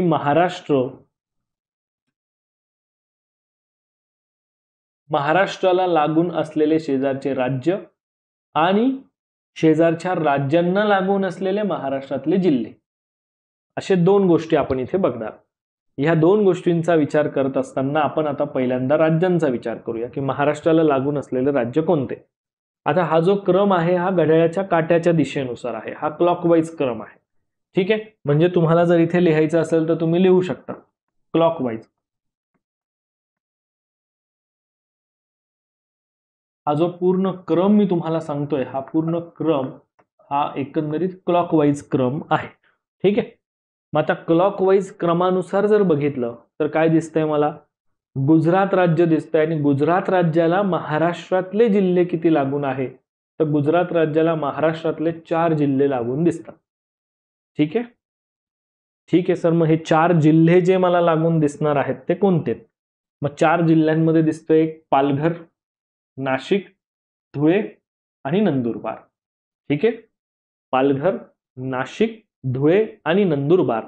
सो हे जे जिल्हे आहेत हे पर्टिक्युलरली 4 जिल्हे मला दिसतील की ज्या 4 जिल्ह्यांपैकी मला रचना दिसणार आहे की ती क्रमानुसार आहे. म्हणजे पालघर, नाशिक, धुळे, नंदुरबार हा जो मी क्रम सांगितला हा सुद्धा तुमचा घड्याळाच्या काट्याच्या दिशेनुसारच आहे, याचा तुम्ही विचार करायचा. जसं की मी या ठिकाणी सांगितलं तुम्हाला, बघा पालघर, नाशिक, धुळे, नंदुरबार म्हणजे घड्याळाचे काटे असेच फिरतात ना, त्याप्रमाणे. बरोबर, ठीक आहे. आता इथे जो क्रम आहे, आता इथे तुम्हाला 2-4 गोष्टी लक्षात ठेवाव्या लागतील. 2-4 गोष्टी या अर्थाने की पहिले हे राज्यांचे नावं जे दिसत आहेत हे सगळे घड्याळाच्या काट्याच्या दिशेनुसार दिलेले आहेत. पण तुम्ही म्हणतात की सर इथे तर तुम्ही जिल्ह्यांचे पण नावं दिलेले आहेत प्रत्येक ठिकाणी, आणि जर का समजा आम्हाला त्या बेसिसवर प्रश्न आला की जिल्ह्यांच्या संख्येनुसार राज्यांचा क्रम लावा, महाराष्ट्राला लागून असलेले शेजारचे राज्य ज्यांचा लागून असलेल्या जिल्ह्यांच्या संख्येनुसारचा क्रम, मग सर आम्ही तेव्हा काय करायचं, मग इथे आम्ही क्रम लावत बसायचं का, पहिल्यांदा असं लिहायचं मग तसं नाही. त्याचाही क्रम तुम्हाला इथे दिलेला आहे मी, की जर समजा योगायोगाने तुम्हाला विचारलंच की जिल्ह्यांच्या संख्यानुसार काय क्रम असेल तर तो क्रम इथे दिलेला आहे. बघा, MP, कर्नाटक, गुजरात, तेलंगणा, छत्तीसगड आणि गोवा हा झाला राज्यांचा क्रम. एकूण महाराष्ट्राला लागून असलेले 6 राज्य त्यांचा हा एकंदरीत क्रम मी तुम्हाला इथे सांगितला. सिमिलरली जसं मी बोललो होतो की महाराष्ट्रातल्या एकूण टोटल 36 जिल्ह्यांचा विचार करताना महाराष्ट्रातले फक्त 20 जिल्हे यांची सीमा शेजारच्या राज्यांना लागून आहे, 16 जिल्ह्यांची सीमा शेजारच्या राज्यांना लागून नाही, हे मला इथे दिसतंय. बरं, मग आता मी पहिलं राज्य बघितलं गुजरात, तर गुजरातला लागून आहे 4 जिल्हे, पालघर, नाशिक, धुळे, नंदुरबार. MP चा विचार केला तर MP हे असं राज्य आहे महाराष्ट्राच्या शेजारचं की ज्याला महाराष्ट्रातले सगळ्यात जास्त जिल्हे लागून आहेत, आणि महाराष्ट्रातले टोटल एकूण 8 जिल्हे लागून आहेत. असा हा MP राज्याचा जर आपण विचार केला तर महाराष्ट्रातले जे 8 जिल्हे मला दिसत आहेत लागून, त्याचा क्रम बघा ना तुम्ही. क्रम बघितला तुम्हाला गोष्ट क्लिअर होईल की यामध्ये MP ला लागून असलेले महाराष्ट्रातले जिल्हे नंदुरबार, धुळे, जळगाव, बुलढाणा, अमरावती, नागपूर, भंडारा आणि गोंदिया. समजतंय? सो ह्या स्वरूपाची ही रचना आहे की MP ला लागून असलेल्या या महाराष्ट्रातल्या जिल्ह्यांमध्ये महाराष्ट्रातले 8 जिल्हे आहेत. नंदुरबार, धुळे, जळगाव, बुलढाणा, अमरावती, नागपूर, भंडारा, गोंदिया. तुम्ही म्हणा सर काही काही ठिकाणी असं हे कलर का दिसतंय बरं, हे रंगपंचमी सारखं आम्हाला दिसतंय जरा वेगवेगळे कलर. त्या कलरमध्ये सुद्धा एक अप्रोच लपलेला आहे ऑलरेडी. तो अप्रोच काय असेल तो तुम्हाला एक हिंट देऊन देतो आत्ताच. तो अप्रोच असा आहे की ते असे जिल्हे आहेत की जे 2-2 राज्यांना लागून आहेत. समजा जे असे जिल्हे आहेत की जे 2-2 राज्यांना लागून आहे. जेव्हा मी तुम्हाला 2 राज्यांना लागून असलेले जिल्हे सांगेल तेव्हा तो पण पॉइंट मी तुम्हाला क्लिअर करून देईल. ठीक आहे. बरं, आता गुजरात आणि MP या दोघांचा पण भाग झाला. MP ला लागून असलेल्या जिल्ह्यांचा जो क्रम मी सांगितला तो क्लॉकवाईज क्रम आहे.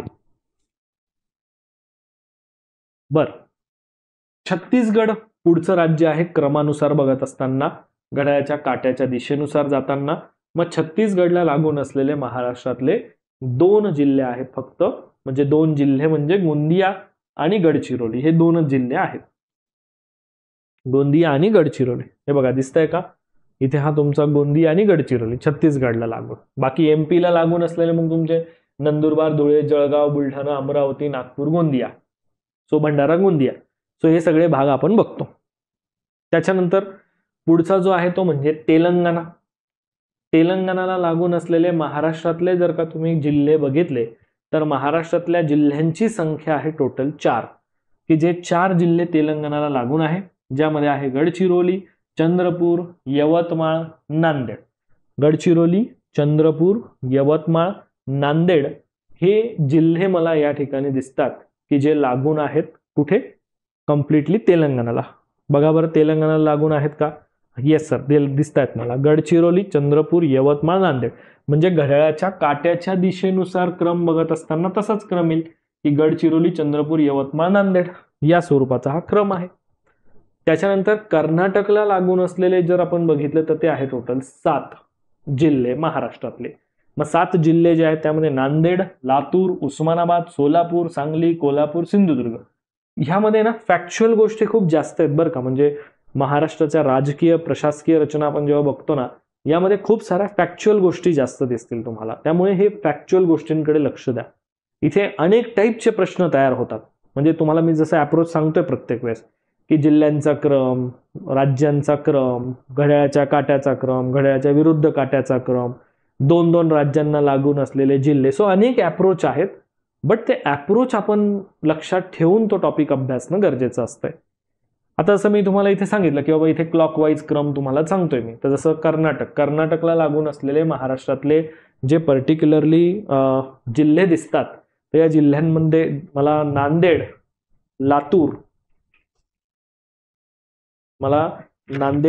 लातूर, उस्मानाबाद, सोलापूर, सांगली, कोल्हापूर, सिंधुदुर्ग यासारखे मला पर्टिक्युलरली स्पेसिफिकली कर्नाटक या राज्याला लागून असलेलेच महाराष्ट्रातले जिल्हे बघायला मिळतात. फॅक्ट आहेत आणि फॅक्ट या मोस्ट इम्पॉर्टंट असतात. त्यानंतर आहे गोवा राज्य, की ज्या गोवा राज्याला फक्त एकच जिल्हा लागून आहे, सिंधुदुर्ग. आणि त्यानंतर आहे एक युनियन टेरिटरी की जे आहे दादर नगर हवेलीला लागून असलेला पालघर. कळतंय? आता जसं मी बोललो की काही जिल्हे तुम्हाला असे दिसतील या सगळ्यांपैकी की जे 2-2 राज्यांना लागून आहे. जसं आता हा व्हाईट कलर हायलाइट आहे म्हणजे ह्या 2 राज्यांना लागून असलेला दिसतोय. बरं, मग आता एक एक पॉइंट बघूया. जसं जर तुम्ही नंदुरबारचा विचार केला तर नंदुरबार हा एक असा जिल्हा तुम्हाला बघायला मिळतो की जो मला गुजरात आणि MP या दोघांना लागून आहे. हे बघा नंदुरबार गुजरातला पण लागून आहे, MP ला पण लागून आहे. बरं, दुसरा जिल्हा आहे धुळे. मग धुळे मला दिसतोय की जो गुजरातला पण लागून आहे, MP ला पण लागून आहे. तिसरा दिसतोय मला जो गोंदिया मला इथे MP ला पण लागून आहे आणि छत्तीसगडला पण लागून आहे. चौथा जिल्हा दिसतो मला गडचिरोली मला छत्तीसगडला पण लागून आहे, गडचिरोली तेलंगणाला पण लागून आहे. पुढचा दिसतोय मला 5व्या क्रमांकाचा नांदेड मला तेलंगणाला पण लागून आहे, कर्नाटकला पण लागून आहे. त्याच्यानंतर मला दिसतोय 6व्या क्रमांकावर सिंधुदुर्ग, की जो सिंधुदुर्ग कर्नाटकला पण लागून आहे आणि इथे गोवाला पण लागून आहे, कर्नाटक पण आणि गोवा पण. त्याच्यानंतर आहे पालघर, की जो पालघर मी तुम्हाला सांगितलं की दादर नगर हवेलीला पण आणि गुजरातला पण लागून आहे. असे टोटल मला 7 महाराष्ट्रातले जिल्हे दिसतील की जे प्रत्येकी 2-2 राज्यांना कनेक्टेड आहे. त्यामुळे त्याचाही एक इम्पॉर्टंट पॉईंट आपला इथे क्लिअर होऊन जातो. सो आता महाराष्ट्र आणि महाराष्ट्रातले एकूण जिल्हे आणि महाराष्ट्रातले जिल्हे लागून असलेले शेजारचे राज्य आणि शेजारच्या राज्यांना लागून असलेली ही रचना घड्याळाच्या काट्याच्या दिशेनुसार क्रम. सो एकंदरीत ओव्हरऑल तुम्हाला समजेल अशा फॅक्च्युअल प्रमाणे मी तुम्हाला हा पॉईंट जो आहे हा इथे सांगितलेला आहे. आय होप सो आणि तुम्हाला ही गोष्टी जे मी बोलतोय ते एकदम व्यवस्थित लक्षात येत आहे. Right everyone? बर, पुढचा पॉईंट. आता आपल्याला जो एक मोस्ट इम्पॉर्टंट भाग या ठिकाणी जो समजून घ्यायचा आहे तो म्हणजे महाराष्ट्रातल्या जिल्हा निर्मितीचा भाग. काय होतं की महाराष्ट्रातल्या जिल्हा निर्मितीवर पण बरेचसे प्रश्न येत असतात मित्रांनो. महाराष्ट्रात जसं मी तुम्हाला अगोदर सांगितलं की 1 मे 1960 रोजी महाराष्ट्रातल्या जिल्ह्यांची संख्या होती 26. कधीपर्यंत?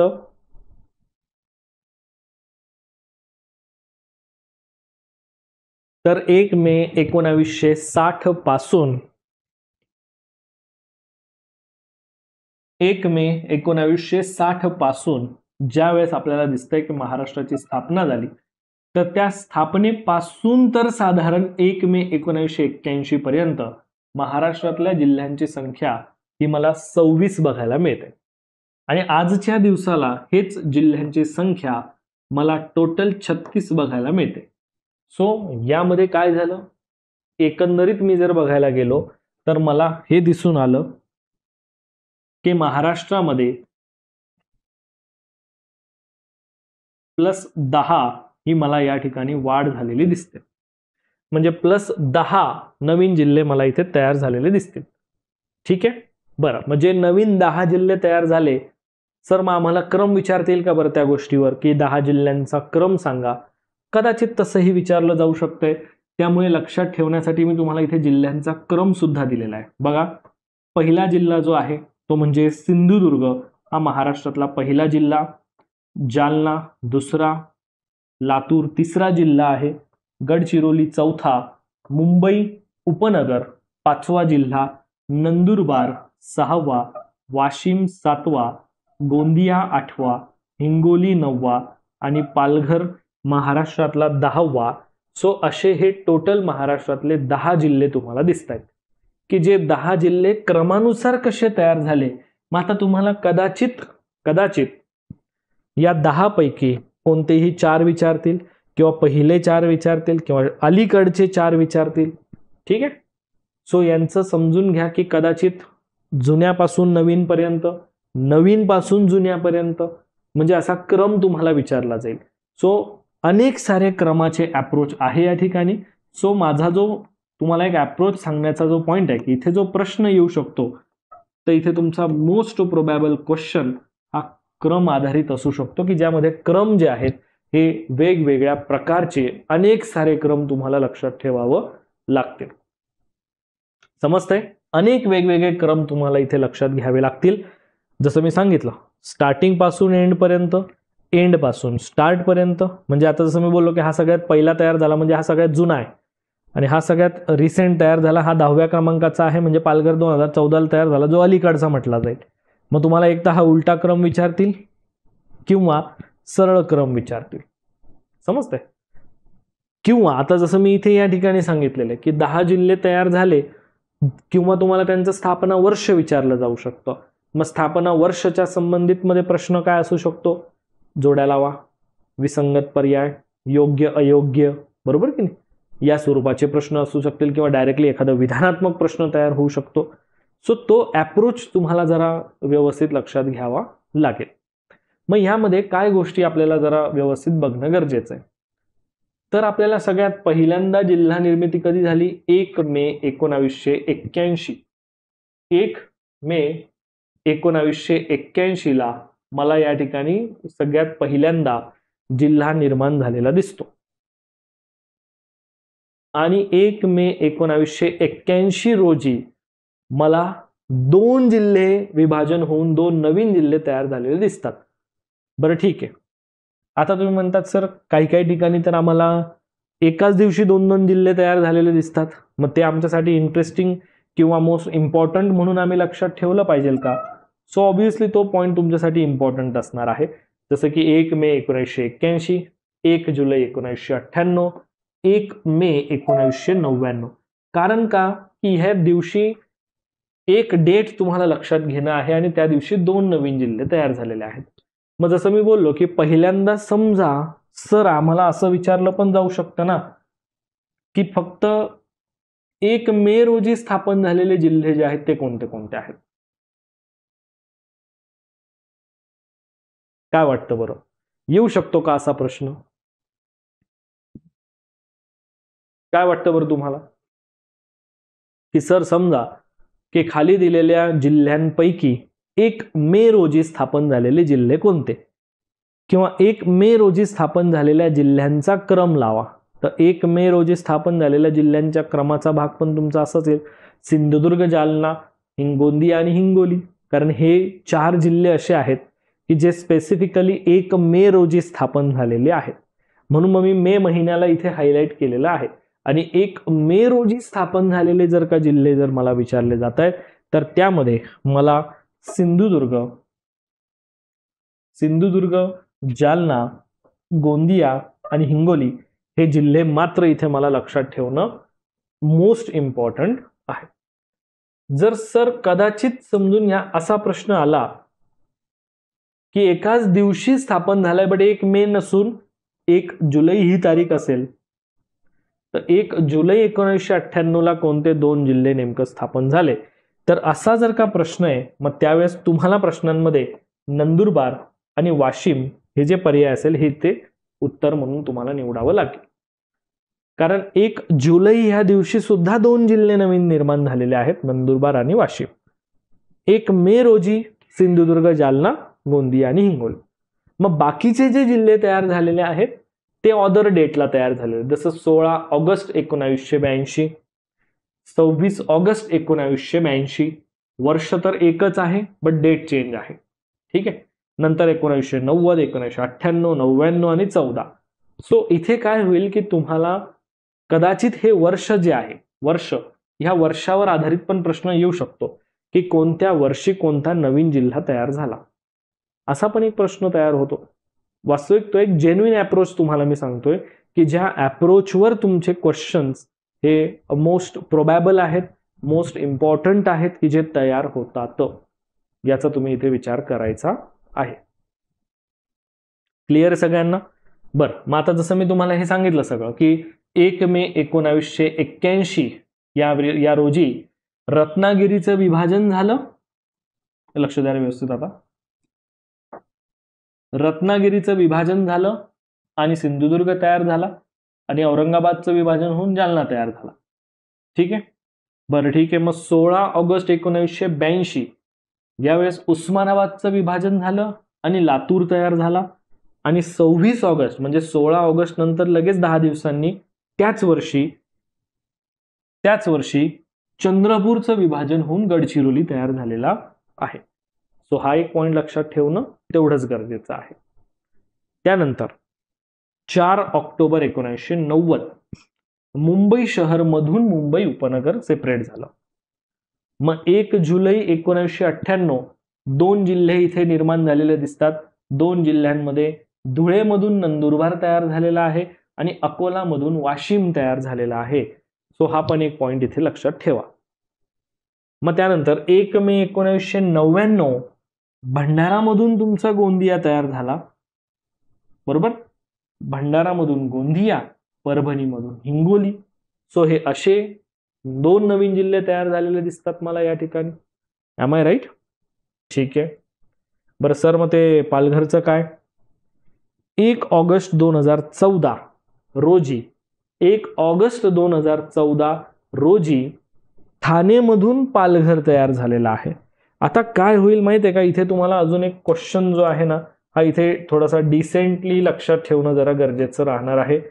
कारण इथे ऑगस्ट हा जो जिल्हा दिसतोय तुम्हाला एव्हरीवन, इथे तुम्हाला ऑगस्ट हा जो महिना दिसतोय, ऑगस्ट या महिन्यामध्ये तुम्हाला एकंदरीत 3 जिल्हे तयार झालेले दिसतील.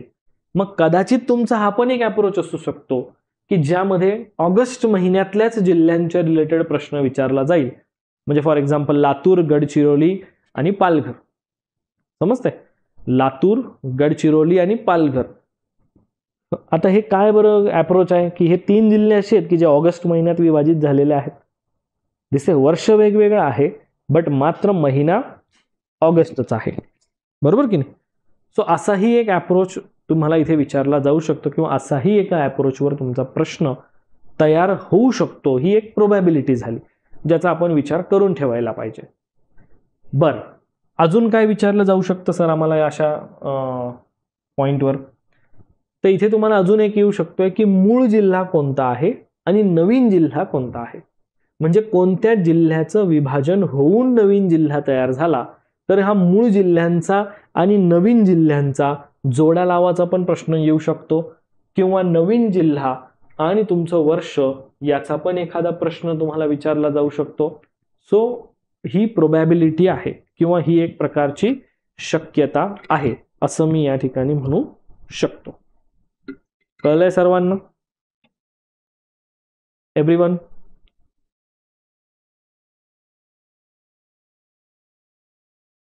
ओके. म्हणून जे फॅक्ट आपण बघतोय, ज्या पद्धतीने मी तुम्हाला ही पूर्ण फॅक्च्युअल इन्फॉर्मेशन देतोय, ही तुम्ही विसरायचीच नाही. हे तुम्ही पहिल्यांदा डोक्यात घ्यायचंय. कळलं सर्वांना? सो जिल्हा निर्मितीच्या रिलेटेड खूप सारे वेगवेगळे अप्रोच आहे. बट आता जर समजा ज्यांना हे नाही लक्षात राहते की सर मूळ जिल्हा आणि नवीन जिल्ह्याच्या संबंधित पॉईंट काय आहे, तर त्यांनी हा मॅप जो आहे हा इथे लक्षात ठेवायचा आहे. ह्या मॅपमध्ये 1-2 गोष्टी एकदम सिंपल पद्धतीने तुम्हाला मी सांगतो, ज्या तुम्हाला लक्षात ठेवणं हे खूप गरजेचं असणार आहे. मग त्या गोष्टी कोणत्या? सो त्यामध्ये तुम्हाला बघायचं आहे बघा, एक टी या मॅपवर काढायचा आहे. टी कसा? रायगड पासून ते जळगाव पर्यंत आणि नगर पासून ते सोलापूर पर्यंत असा हा एक टी तयार करायचा. ठीक आहे? आणि हा टी तयार झाला की यामध्ये काय लॉजिकल विचार करायचा ते बघा. तुम्हाला आता दिसेल की हा जो टी आहे याच्या वरच्या बाजूला जर तुम्ही बघितलं तर जे काही नवीन जिल्हे निर्माण झालेले आहेत हे मूळ जिल्ह्याच्या वरच्या बाजूला आहेत. वरच्या बाजूला, कारण आपण ह्या टीच्या वरच्या बाजूला बघतोय ना, मग जो नवीन तयार झालेला जिल्हा आहे तो वरती आहे. जसं की धुळेमधून नंदुरबार वरती आहे, ठाणेमधून पालघर वरतीच आहे, मुंबई शहरमधून मुंबई उपनगर वरतीच आहे. समजलं का? म्हणजे तुम्हाला हे कळतं की म्हणजे लक्षात ठेवण्यापेक्षा ते व्हिज्युअलाइज होऊन पण तुम्हाला लवकर जास्त चांगल्यापैकी लक्षात राहील, की जे एक माइंडमध्ये तुमच्या फिक्स होईल की नेमकं ही रचना काय दर्शवते मला. तर धुळ्यामधून नंदुरबार वेगळा झाला, ठाणेमधून पालघर आहे, मुंबई शहरमधून मुंबई उपनगर आहे. का? कारण हे टीच्या वरच्या बाजूला दिसले मला. ठीक आहे. आता ह्या टीची ही लेफ्ट हँड साईड म्हणजे ही खालची बाजू आहे. बरोबर? महाराष्ट्राच्या मॅपनुसार आणि टी नुसार खालची बाजू आहे. मग इथे काय होतंय की जो नवीन तयार झालेला जिल्हा आहे तो खालचा आहे. आता इथे तर तुम्ही बघितलं तर एकच जिल्हा तयार आहे सर, की जो रत्नागिरीमधून सिंधुदुर्ग आहे. मग सिंधुदुर्ग हा खाली आहे, मग रत्नागिरीमधून सिंधुदुर्ग, कारण हा टीच्या या खालच्या बाजूकडे आहे म्हणून मग तो आपल्याला त्या पद्धतीने लक्षात ठेवायचा. मग सर ही टीची राईट हँड साईड आहे, मग टीच्या राईट हँड साईडचा जर तुम्ही विचार केला तर ह्या टी राईट हँड साईडला तुम्हाला एक गोष्ट दिसेल की जे राईटचे जिल्हे आहेत, नवीन तयार झालेले जे जिल्हे असतील ते राईट हँड साईडला असतील. जसं की औरंगाबादमधून जालना म्हणजे आजचा छत्रपती संभाजीनगर राईट हँड साईडला आहे जालना, उस्मानाबादमधून लातूर जो की राईटला आहे, परभणीमधून हिंगोली जो राईटला आहे, अकोल्यामधून वाशिम की जो जवळपास राईटलाच आहे, चंद्रपूरमधून गडचिरोली राईटला आहे, भंडारामधून गोंदिया राईट हँड साईडला आहे. सो एकंदरीत तुम्ही ही डायग्राम जर बघितली किंवा एकंदरीत तुम्ही हा मॅप जर बघितला तर तुम्हाला लक्षात ठेवायला खूप सोपं होईल की नेमकं या मॅप ओरिएंटेशनने किंवा ह्या मॅपला व्यवस्थित ॲनलाइज केल्याने तुम्हाला कळेल की टॉपिककडे आपण कशा दृष्टीने बघायला पाहिजे की जेणेकरून कमीत कमी वेळामध्ये जास्तीत जास्त इन्फॉर्मेशन आपण त्यापासून ग्रॅब करू शकतो. समजतंय? सो ज्यांना ते थिअरी पॅटर्नने लक्षात ठेवायचं असेल तर तुम्हाला मी जो आपला मागचा चार्ट जो दाखवला होता ना जिल्हा निर्मितीचा, तर तुम्ही त्या चार्ट बेसिसवर पण करू शकतात किंवा जर तुम्हाला समजा मॅप बेसिसवर अभ्यासायचं असेल तर तुम्ही या टाईपमध्ये मॅप पण अभ्यासू शकतात. नुकसान काहीच नाही, म्हणजे जे आहे ते प्रॅक्टिकलच अभ्यास आहे, याचा तुम्ही जरा एकंदरीत व्यवस्थित विचार करून घ्या. ओके, आय होप आता तुम्हाला इथपर्यंत पॉईंट व्यवस्थित लक्षात आलाय. आता यामध्ये तुम्हाला एक मोस्ट इम्पॉर्टंट पॉईंट जो मला सांगायचा आहे तो म्हणजे की महाराष्ट्राचा प्रशासकीय जे विभाग आहेत तर त्या प्रशासकीय विभागांची जी रचना आहे ती कशी आहे. आता ओव्हरऑल आपण म्हणू शकतो की महाराष्ट्र ज्यावेळेस स्थापन झाला 1 मे 1960 रोजी, तर महाराष्ट्र स्थापनेच्या वेळेला महाराष्ट्रामध्ये प्रशासकीय विभाग जे होते ते होते टोटल 4. महाराष्ट्रामध्ये त्यावेळेस जिल्हे जे होते ते होते टोटल 26. महाराष्ट्रात तालुके जे होते ते होते 235. ठीक आहे, ही झाली त्यावेळेसची रचना. पण आजच्या दिवसाला जर तुम्ही बघितलं तर आजच्या दिवसाला काय दिसतंय? आज मला प्रशासकीय विभागांची संख्या दिसते 6. महाराष्ट्रात जिल्ह्यांची संख्या दिसते ती म्हणजे 36 आणि तालुक्यांची संख्या दिसते ती म्हणजे 355. आयोगाने जर तुम्हाला समजा प्रश्न विचारला आणि पर्यायामध्ये 358 उत्तर दिलेलं जर असेल तर 358 हे पर्याय तुमचा चुकीचा म्हटला जाईल, हे लक्षात ठेवा. समजतंय? कारण 355 हे महाराष्ट्रातले ऑफिशियल तालुके आहेत. हे जे 3 तालुके आहेत हे अनऑफिशियल आहे की जे फक्त प्रशासकीय कामासाठी स्थापन केलेले आहेत, याचा तुम्ही विचार करायचा. समजलं? फक्त प्रशासकीय कामासाठी आहेत. मग तुम्ही म्हणा सर मग ते 3 तालुके कोणते? सांगतो, ते पण सांगतो मी तुम्हाला. ते 3 तालुके आहेत तुमचे ए, बी आणि सी या नावाने तुम्ही त्याला लक्षात ठेवू शकतात. म्हणजे तुम्हाला लक्षात ठेवण्यासाठी सिंपल एक छोटासा पॉइंट एक ट्रिक फॉर्मॅटमध्ये, A for Andheri, B for Borivali, C for Kurla. So Andheri, Borivali, Kurla हे 3 असे तालुके तुम्हाला दिसतील की जे फक्त प्रशासकीय सोयीसाठी आहेत. ऑफिशियल तालुके त्यांना मान्यता नाही, म्हणजे ऑफिशियल तालुके म्हणून तुम्ही त्याला लक्षात ठेवायचं नाही. आणि म्हणून हे 3 ऑफिशियल नसताना बाय डिफॉल्ट महाराष्ट्रातले टोटल तालुके आहेत 355.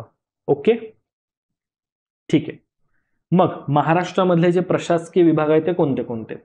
महाराष्ट्रातले प्रशासकीय विभाग जे मला बघायला मिळतात ते आहे टोटल 6, ज्यामध्ये दिसतोय पहिला औरंगाबाद, दुसरा नाशिक, तिसरा पुणे, चौथा नागपूर, 5वा अमरावती आणि 6वा कोकण. सो मला महाराष्ट्रामध्ये हे 6 प्रशासकीय विभाग दिसतात आणि ह्या प्रत्येक प्रशासकीय विभागामध्ये जिल्हे किती आहेत त्याची ही एकंदरीत माहिती. जसं औरंगाबाद प्रशासकीय विभागामध्ये आपल्याला जिल्हे दिसतात टोटल 8, नाशिक प्रशासकीय विभागामध्ये आहे 5, पुणे प्रशासकीय विभागामध्ये आहे 5, नागपूर प्रशासकीय विभागामध्ये आहे 6, अमरावती प्रशासकीय विभागामध्ये आहे 5, कोकण प्रशासकीय विभागामध्ये आहे 7. ठीक आहे. सो मला ही एक रचना दिसते या प्रशासकीय विभागांमध्ये असलेले समाविष्ट जिल्हे किती आहेत, जिल्ह्यांची संख्या किती आहे त्या अनुषंगाने ही माहिती. ठीक आहे. बरं, आता जर समजा तुम्ही म्हणणार की सर हे जे प्रशासकीय विभाग तुम्ही सांगितलेले आहेत हे जर आम्हाला जिल्ह्यांच्या संख्येनुसार क्रम विचारला तर कसा येईल बरं? मग आता तो पण क्रम तुम्हाला सांगतो. जिल्ह्यांच्या संख्येनुसार जर क्रम असेल तर त्यामध्ये तुमचा पहिला येतो औरंगाबाद, दुसरा येतो कोकण, तिसरा येतोय नागपूर, चौथा येतोय नाशिक, 5वा येतोय पुणे, 6वा येतोय अमरावती. सो हा जो क्रम मी तुम्हाला इथे सांगितला, हा क्रम कशाच्या बेसिसवर आहे, तर हा क्रम जिल्ह्याच्या संख्यानुसार क्रम आहे.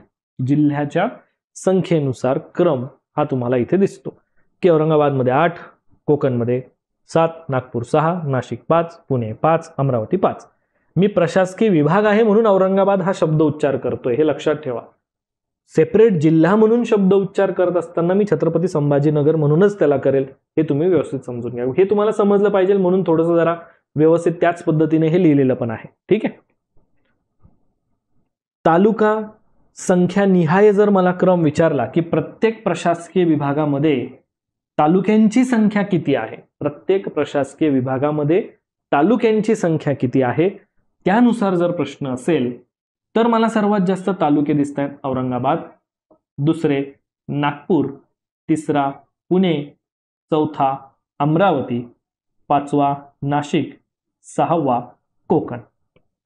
सो औरंगाबाद प्रशासकीय विभागामध्ये 76 हे मला टोटल या ठिकाणचे तालुके बघायला मिळतात, म्हणजे त्या ठिकाणी असलेली तालुक्यांची ही संख्या आहे.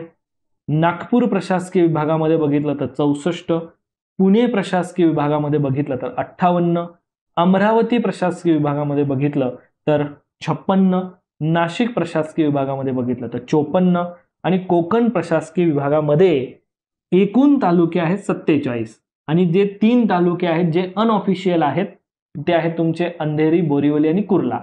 आता जर तुम्ही हे 3 पण ऍड केले तर 358 होतील. हे 3 ऍड नाही केले तर तुमची संख्या होते 355. आले का बघा बरं व्यवस्थित जरा. हे 3 जे आहेत हे अनऑफिशियल आहेत. ठीक आहे, जे ऑफिशियल नाही आहेत.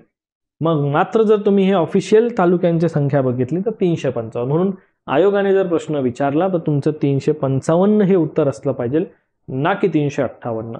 एकदा प्रश्न येऊन पण गेलेला आहे ज्यावेळेस आयोगाने स्वतः 355च उत्तर हे योग्य सांगितलेलं होतं. आता यामध्ये प्रशासकीय विभागांचा पॉइंट आपण बघतोय ना, तर यामध्ये एक पॉइंट लक्षात ठेवा की जिथे तुम्हाला प्रशासकीय विभागांचा क्षेत्रफळ किती आहे, त्यांचं क्षेत्र महाराष्ट्राच्या एकूण भौगोलिक क्षेत्रफळापैकी किती आहे. ठीक आहे, प्रशासकीय विभागाचं नाव, त्यामध्ये असलेले जिल्हे, त्यामध्ये असलेले जिल्हे क्रमाने दिलेले आहेत. ते जिल्हे सुद्धा क्षेत्रफळानुसारच क्रम दिलेला आहे. सो ही माहिती एकदम व्यवस्थित बघा, यावर प्रश्न मोस्टली तयार होतात.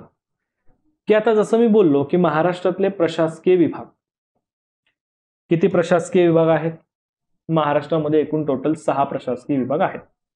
ठीक आहे, 6 प्रशासकीय विभागांमध्ये जर बघितलं तर क्षेत्रफळानुसार क्रम लावत असताना पहिला आहे औरंगाबाद प्रशासकीय विभाग, दुसरा आहे नाशिक, तिसरा आहे पुणे, चौथा आहे नागपूर, 5वा आहे अमरावती, 6वा आहे कोकण.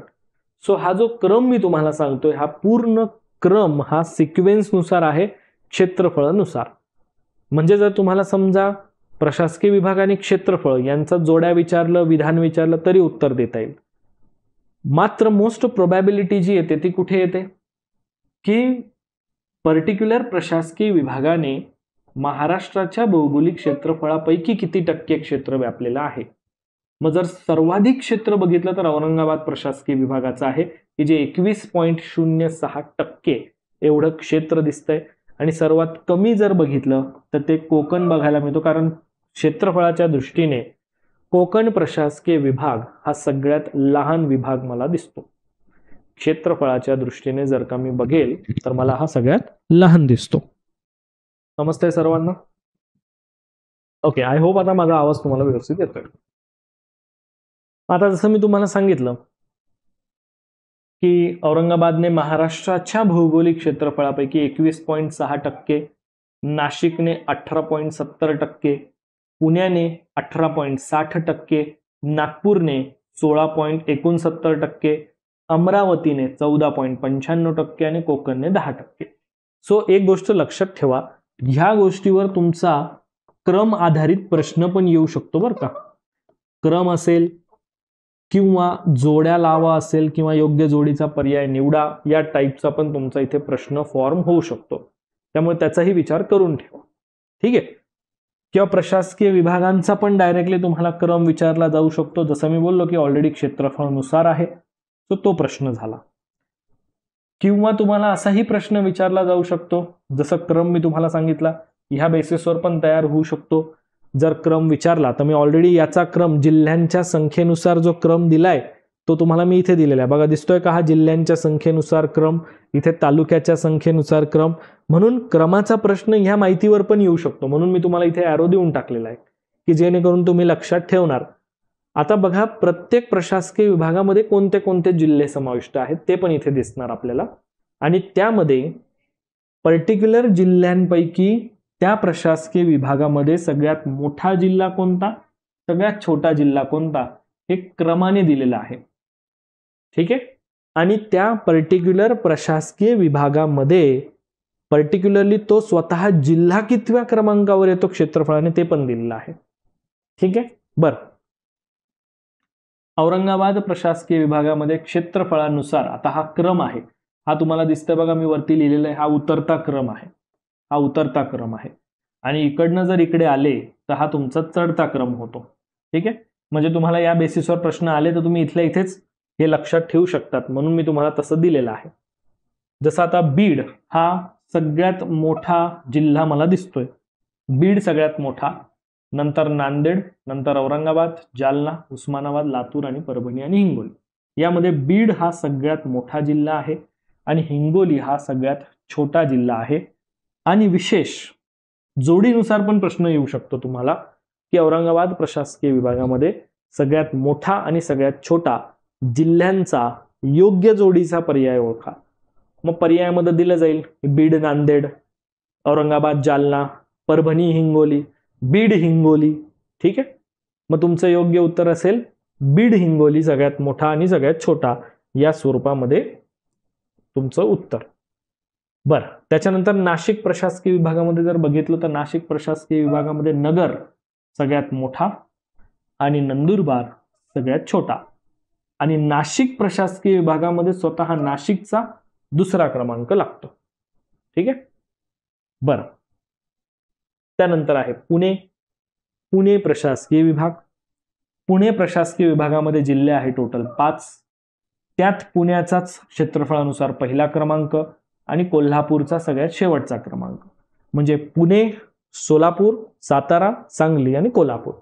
पुणे सगळ्यात मोठा क्षेत्रफळानुसार पण पुणेच येतो त्याच्यामध्ये पहिलाच, आणि कोल्हापूर सगळ्यात छोटा. नागपूर प्रशासकीय विभागामध्ये सगळ्यात मोठा जिल्हा आहे गडचिरोली, नंतर आहे चंद्रपूर, नागपूर.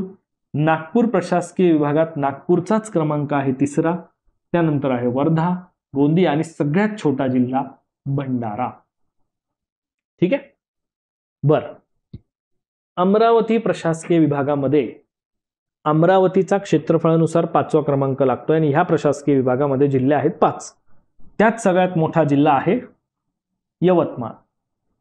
आणि अमरावती प्रशासकीय विभागामध्ये अमरावती जिल्ह्याचाच क्रमांक जर बघितला तर तो आहे तुमचा दुसरा, बुलढाणा आहे तिसरा, अकोला आहे चौथा, वाशिम आहे 5वा.